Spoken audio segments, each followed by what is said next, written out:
Big സ്റ്റോറിയിലേക്ക് സ്വാഗതം.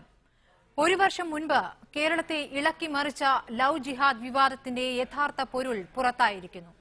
പ്രണയത്തിന് ഭീകരമുഖം നൽകി ഒരു മതവിഭാഗത്തെ സംശയത്തിന്റെ നിഴലാക്കുന്നതിന് പിന്നിൽ കളിച്ചത് ഹൈന്ദവ മത തീവ്രവാദികൾ.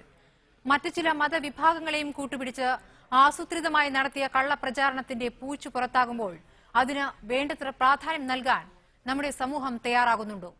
ലവ് ജിഹാദ് ആരോപണത്തിന് ഇരകളായവരുടെ മുറിവുകൾക്ക് ആര് മറുപടി നൽകും? ലവ് ജിഹാദ് കൊണ്ടാടിയ നാം ഓരോരുത്തരും മറുപടി നൽകേണ്ടതാണ്. ബിഗ് സ്റ്റോറി ചർച്ച ചെയ്യുന്നു ലവ് ജിഹാദിലെ രാഷ്ട്രീയം. 2009 ലവ് ജിഹാദ് വിവാദം കേരളത്തിൽ സജീവമായത്. വിവാഹ വാഗ്ദാനം നൽകി മുസ്ലിം യുവാക്കൾ ഇതര സമുദായങ്ങളിലെ യുവതികളെ മതം മാറ്റുന്നു എന്നായിരുന്നു ആരോപണങ്ങളുടെ പൊതു സ്വഭാവം. കോളേജിലെ 2 വിദ്യാർത്ഥികളെ കാണാതായി എന്ന പരാതിയായിരുന്നു വിവാദത്തിന് കാരണമായത്.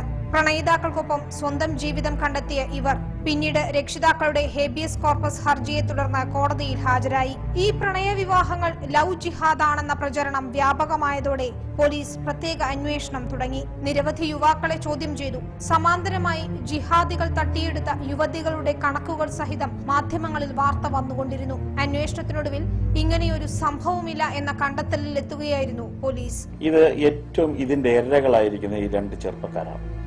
അവരെപ്പറ്റി പറഞ്ഞ അപസർപ്പ നോവൽ പോലെ എഴുതി പിടിപ്പിച്ച അവസാനം അവർക്ക് ഈ സമൂഹത്തിൽ ഇറങ്ങി നടക്കാൻ കഴിയാതെ, ഒരു വിവാഹം കഴിക്കാൻ കഴിയാതെ ഇന്നവര് ബുദ്ധിമുട്ടുന്നത്. അവരിന്ന് പൊതു മധ്യത്തിൽ വരാൻ തയ്യാറല്ല. നിങ്ങൾ സമീപിച്ചു നോക്കുമ്പോൾ വരാൻ തയ്യാറല്ല. എന്തുകൊണ്ടാണെന്നതിൽ അവർ ശരാശരിക്കാരായ മനുഷ്യരാണ്.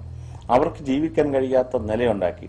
2009 കേസുകൾ അവസാനിച്ചിട്ടും ലവ് ജിഹാദ് പ്രചരണം ഇന്റർനെറ്റിൽ തുടർന്നു. ഇതിന്റെ ചുവട് പിടിച്ചു നടന്ന പുതിയ അന്വേഷണം ചെന്നെത്തിയത് hindujagrati.org എന്ന വെബ്സൈറ്റിൽ. ഒരു മതവിഭാഗത്തെ ലക്ഷ്യം വെച്ച് ഈ ഹൈന്ദവ തീവ്രവാദ വെബ്സൈറ്റാണ് ലവ് ജിഹാദിനെ കുറിച്ചുള്ള തുടർ പ്രചരണം നടത്തിയതെന്ന് പോലീസ് പറയുന്നു.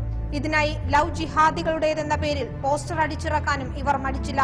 കർണാടകത്തിലെ ബീജാപൂരിൽ സർക്കാർ ഓഫീസിൽ പാക് പതാക ഉയർത്തിയത് ശ്രീരാമസേനക്കാരാണെന്ന് വ്യക്തമായതിനൊപ്പം തന്നെയാണ് ലവ് ജിഹാദിന്റെ പിന്നാമ്പുറവും വെളിപ്പെടുന്നത്. ഒരു സമുദായത്തെ പ്രതിക്കൂട്ടിൽ നിർത്താനുള്ള ആസൂത്രിത ശ്രമമെന്ന നിലയിൽ ഈ പ്രവൃത്തികളെ കാണേണ്ടി വരുന്നതും ഈ സാഹചര്യത്തിലാണ്. News desk reporter.